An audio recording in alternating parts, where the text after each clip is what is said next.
জলে গেল প্রীতি জিন্তার ১১ কোটি রুপি। ভিআইপি গ্যালারি থেকে বসে হয়তো সেটাই চিন্তা করলেন এই বলিউড সুপারস্টার।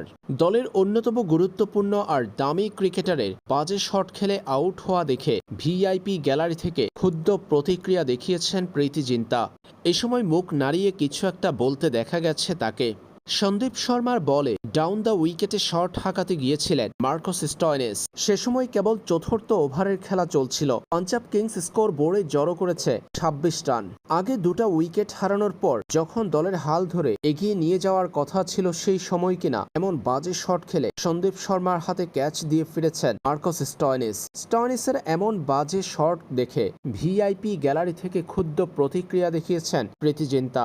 এ সময় মুখ নাড়িয়ে ১১ কোটি রুপির এই ক্রিকেটারকে নিয়ে কিছু একটা বলতে দেখা গেছে তাকে। পাঞ্জাব কিংসের ব্যাটিং ব্যর্থতার জন্য গুরুত্বপূর্ণ সময়ে দলের বড় তারকাদের এমন দায়িত্বজ্ঞানহীন শট দায়ী বলে মনে করা হচ্ছে।